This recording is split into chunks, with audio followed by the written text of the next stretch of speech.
Hello friends, আজ ক্লাসটা খুব ইম্পর্টেন্ট। কেন ইম্পর্টেন্ট? কারণ টপিকটা হবে আজকের ডিউ টু। দেখো, আমরা ডিউ টু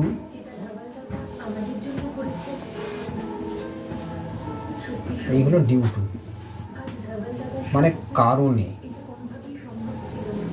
এটা আমরা সবাই জানি, কারণে। I am late due to, কিছু একটা কারণে আমি লেট হয়েছি সেটা বোঝানোর জন্য। তো আমরা আজকে কিছু বাক্য নেব, যে বাক্যগুলো কীভাবে আমরা বলতে পারি, কীভাবে আমরা এক্সপ্রেস করতে পারি সেটা বলবো। আর কয়েকটা বাক্য নিয়ে আমরা দেখব যে সেটার মধ্যে কী কী এরর্স হতে পারে। এটা তোমাদের পরীক্ষার জন্য ইম্পর্টেন্ট, প্লাস সেন্টেন্স শেখার জন্য ইম্পর্টেন্ট। তো ডিউ টু শুধুমাত্র কারণ ইউজ করা হয় না, ডিউ টু কথা আছেতেও ব্যবহার করা হয়। অর্থাৎ কথা আছে, আজকে ডাক্তারটির আসার কথা আছে, এটাও কিন্তু ব্যবহার করা হয়। তাহলে কোনো জায়গায় কারণে ব্যবহার করা হয়, কোনো জায়গায় কথা আছে ব্যবহার করা হয়।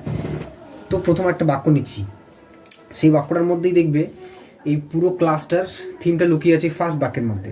ধরো বললাম যে ডাক্তারবাবুর তার অ্যাসিস্ট্যান্টদের সঙ্গে দুপুরের মধ্যে আসার কথা আছে। দুপুরের মধ্যে একটা বাক্যের মধ্যে কিন্তু অনেকগুলো টপিক ক্লিয়ার হবে। তো বাক্যটা ফার্স্টে লিখছি, ডাক্তারবাবুর তার অ্যাসিস্ট্যান্টদের সঙ্গে আজকের দুপুরবেলার মধ্যে আসার কথা আছে।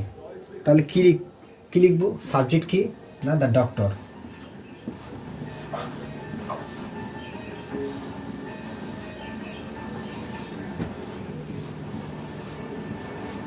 দ্য ডক্টর, ডাক্তারবাবুর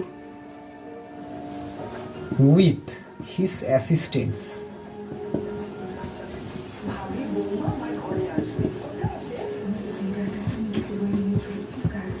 উইথ হিজ অ্যাসিস্ট্যান্টস। আর যদি ইন্টার্ন থাকে তাহলে ইন্টার্ন উইথ হিজ অ্যাসিস্ট্যান্টস। আচ্ছা, এইখানটায় কনফিউশন থাকে, অনেকে বলবে আর, অনেকে বলবে ইস। যদি আর থাকে তাহলে এটা ভুল হবে। কেন ভুল হবে? কারণ এখানে সাবজেক্ট হচ্ছে দ্য ডক্টর, ঠিক আছে। তারপরেরটা কিন্তু এটা যুক্ত করা হয়েছে অ্যাসিস্ট্যান্টস, এটার সাথে ইস আছে। এটা নিলে কিন্তু হবে না, এরপরের ভাবটা বসবে এইটা, কারণ ডক্টর সিঙ্গুলার। বুঝতে পারলাম? তাহলে the doctor with his assistants is due to মানে কথা আছে। দেখো, is due to, due to লিখবো, এটা is due to arrive, is due to arrive. আচ্ছা, আসার কথা আছে। কখন আসার কথা আছে? বাই নুন, বাই নুন, বাই নুন। এখানে কিন্তু তুমি অ্যাটও বসাতে পারো। অ্যাট মানে ঠিক দুপুরে, আর নুন মানে বাই নুন মানে কিন্তু দুপুরের মধ্যে, ঠিক আছে। অ্যাট মানে কিন্তু ঠিক ধরো দুপুর 12টা, অ্যাট নুন, দুপুরের মধ্যে হলে বাই নুন, ঠিক আছে। তো এটাও থাক, তোমরা বুঝতে পারবে। তাহলে এখানে আরটা কিন্তু হবে না। এইগুলো কিন্তু তোমাদের পরীক্ষাতে দিয়ে দেবে, যে এই ইসের জায়গায় আর দিয়ে দেবে, তখন কিন্তু তোমাদের ঠিক ভুল বের করতে হবে। তাহলে এটার মানে কি? এটার তোমার মানেটা কী হবে? ডিউ টু মানে কিন্তু কথা আছে, ইস মানে প্রেজেন্ট টেন্সে। তাহলে ডাক্তারবাবুর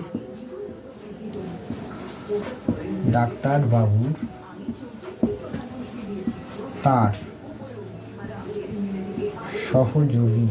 সহযোগী বললাম সঙ্গে আজ দুপুরের মধ্যে আসার কথা আছে।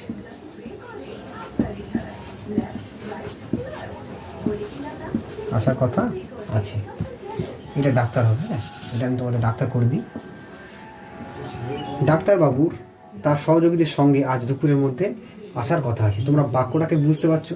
তাহলে কী লিখেছি আমি? সাবজেক্ট লিখেছি, প্লাস সাবজেক্টের উপর বেস করে ইস, এম আর আর, তারপর কি লিখেছি? ডিউ টু, কথা আছে।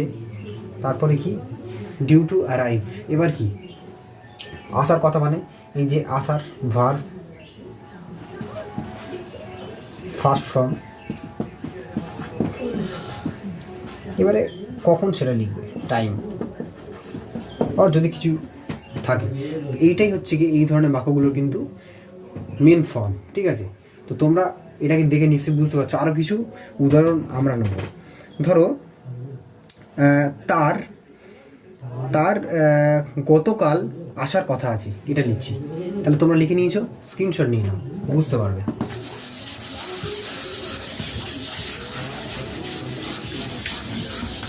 তাড়াতাড়ি স্ক্রিনশট নিয়ে নাও।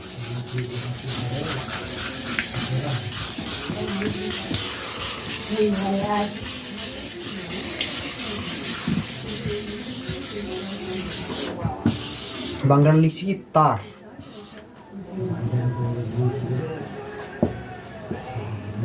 আগামীকাল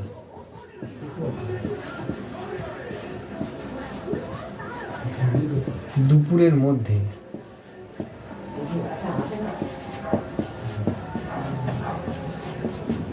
আসার কথা আছে।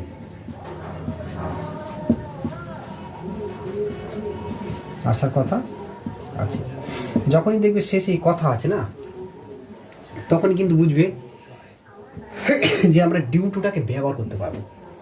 আসার কথা মানেই তোমরা বুঝবে যে আমরা ডিউ টুটার ব্যবহার করতে পারবো। সঙ্গে সঙ্গে তোমাদের মাথা চলে আসবে কি না, সাবজেক্ট প্লাস ইস এম আর সাবজেক্টের পরে এটা বসাবো, তারপরে কি বসিয়ে দেবো, তারপরে বসিয়ে দেবো ডিউ টু, তারপরে বসিয়ে দেবো এই যে আসার ভার্ব, তারপরে বলছে কখন আসবে, কখন আসবে, ঠিক আছে? সুবিধার জন্য এটা তোমাদেরকে বলে দিলাম। তো এটা লেখাই থাক। চলো এটার বেস করে আমরা লেখা শিখছি। তার আগামীকাল দুপুরের মধ্যে আসার কথা আছে। কার কথা আছে? তার কথা আছে।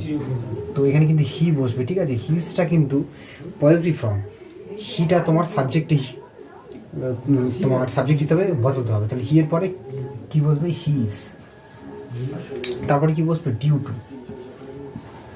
দেখো একদম পরপর বসিয়ে যাচ্ছি। He is due to. আসার কথা অ্যারাইভ, কাম লিখতে পারো, no problem. He is due to arrive. আচ্ছা এখানে যদি আমি জোরে দিই তাহলে হেয়ার হবে, যদি এখানে জোরে দিই। আর গতকালের জন্য টুমরো। গতকালের জন্য কি লিখবো? টুমরো।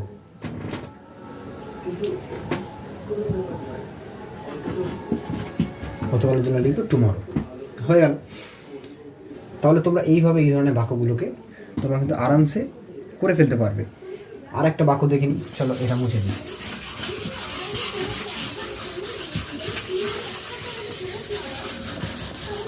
মোট তো একটাই, সেই জন্য প্রত্যেকটা রাখতে পারছি না। তোমরা বারবার দেখলে বুঝতে পেরে যাবে। মনে রাখবে যে কোনো পরীক্ষার জন্য বা নিজেকে স্ট্রং করার জন্য কিন্তু ইংলিশ স্ট্রং করার খুব প্রয়োজন রয়েছে। ধরো বললাম ফ্লাইট 10টা PM-এ উঠবে বা 10টা PM-এ ওড়ার কথা আছে। এটা বললাম যে ফ্লাইটটা 10টাতে ওড়ার কথা আছে। তাহলে বিমানটি 10টায় ওড়ার কথা আছে। কীভাবে লিখবো? কথা আছে তো ডিউ টুর সাথে রিলেট করে দাও ইজিলি, আমরা জানি। তাহলে সাবজেক্ট বসবে দ্য ফ্লাইট। এখানে কিন্তু বিমান শব্দে ফ্লাইট বসাবো। হ্যাঁ, দ্য ফ্লাইট। ফ্লাইট পরে কী বসবে? এটা তো একটাই, ইজ ডিউ টু। এবার কী বসবে? এবার তাকে উঠতে হবে। Due to take off. Take off use করবো এখানে বিমানের জন্য। টেক অফ মানে মাটি ছেড়ে ওপরে উড়ে যাওয়া, টেক অফ। অ্যাড, দেখো পারফেক্ট সময় বলছি, অ্যাড বসাবো। At 10 AM। হয়ে গেল। এইভাবে আমরা বাক্যগুলোকে ইজিলি করে ফেলতে পারবো, ঠিক আছে? এই কথা আছে কিন্তু এটা আমরা বোঝালাম ডিউ টু দিয়ে। এবার ডিউ টু দিয়ে কারণেও বোঝায়, সেটা আমরা একটু দেখে নেব। ডিউ টু দিয়ে কারণেও বোঝায়, এটা দু একটা বাক্য আমরা দেখব। দেখছি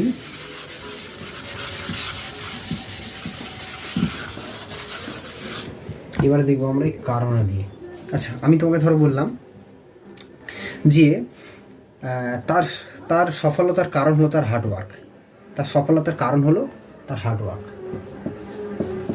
তার সফলতার কারণ হলো তার কঠোর পরিশ্রম। কঠোর পরিশ্রম। হাতের লেখাটা একটু বন্ধুরা একটু অ্যাডজাস্ট করে নাও, হ্যাঁ। তার সফলতার কারণ হলো তার কঠোর পরিশ্রম, কারণ ডিউ টু ইউজ করতে পারবো। কী হবে? তার সফলতার অর্থাৎ হিজ সাবজেক্ট এটা, তাহলে his success,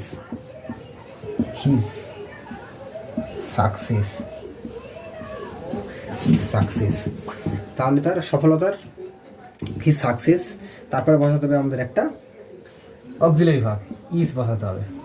is due two কিসের জন্য? তার সফলতাটা ইজ ডিউ টু তার হার্ড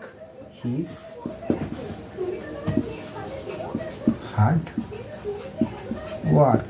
দেখো তো বন্ধুরা কত সোজাভাবে আমরা জিনিসটা করতে পারছি। সাবজেক্ট বসালাম, এখানেও একই, এম ইজ আর, তারপরে বসিয়েছি ডিউ টু, তারপরে বসিয়েছি কিসের কারণে, কারণ আর কি, এখানে কারণ, কিসের কারণটা এখানে বুঝিয়ে দেবো, ঠিক আছে। তাহলে দেখো কত সুবিধা হবে, আমরা এটাকে করে দিতে পারলাম, কারণ হিসাবে আমরা এটাকে করতে পারলাম। চলো আরেকটা এক্সাম্পল দেখে নিই। লাইক শেয়ার কমেন্টস না করলে কিন্তু এত সুন্দর সুন্দর কন্টেন্টস কীভাবে দেবো বলো? লাইক শেয়ার করতে হবে বেশি করে।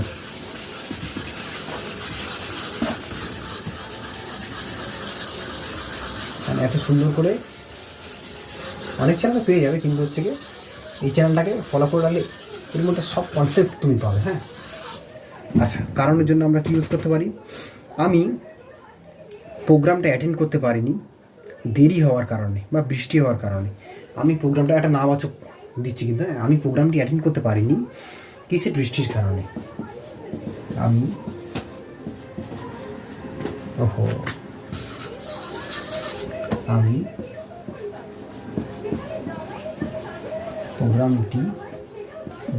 প্রোগ্রামটিতে যোগ দিতে পারিনি কিসের জন্য? বৃষ্টির কারণে। দেখো এখানে বৃষ্টি মানে কিন্তু একটা মেয়েও হতে পারে, ঠিক আছে, তো এমনি বৃষ্টিও হতে পারে, জাস্ট যোগ। আমি প্রোগ্রামটিতে যোগ দিতে পারিনি বৃষ্টির কারণে হলো। তাহলে কি লিখবো? পারিনি মানে কি? এটা নাবাচক হবে, তাহলে এটা নাবাচক। প্রথমে আমরা দেখে নেব এটা নাবাচক। পারার জন্য পারিনি, যেহেতু এটা পাস্ট টেন্সে রয়েছে, ঠিক আছে, তাহলে এটা সাবজেক্ট আই, কুড মানে পারা, আর COULD হবে, COULD। আচ্ছা, এটাকে শর্ট ফর্মে কুডন্ট, মানে আই কুড নট যোগ দেওয়া attend or join, I could not attend the program,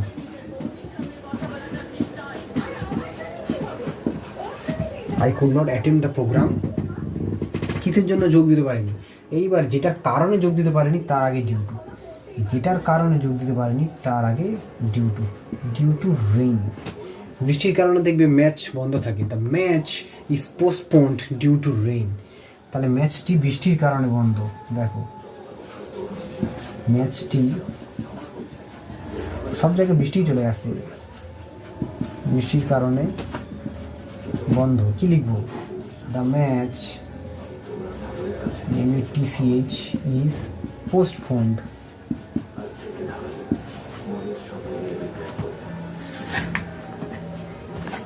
The match is postponed due to rain. দেখো তাহলে সবসময় আমরা কি বোঝাচ্ছি? দেখো এখান থেকে এইটুকুনি দেখবে প্যাসিভ, ঠিক আছে।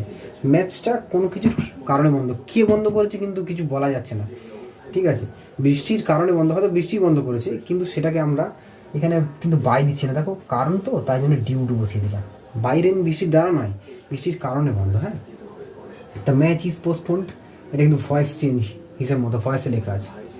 তো তোমরা এইভাবে এটাকে কারণেও ব্যবহার করতে পারতো। তোমরা কমেন্টে অন্তত একটা বাক্য লিখবে, সবাই দুটো বাক্য লিখবে। ডিউ টু কারণ হিসেবে একটা লিখবে, কথা দিয়ে একটা লিখবে। তো নেক্সট দিন কথা দিয়ে আরও কীভাবে বলা যায়, ঠিক আছে, সাপোজ টু হয়, সেটা তোমাদের শেখাবো। নিশ্চয়ই তোমরা ক্লাসটা উপভোগ করলে লাইক শেয়ার কমেন্টস মাস্ট করবে। আজকে পর্যন্ত এইটুকু, সবাই ভালো থাকবে।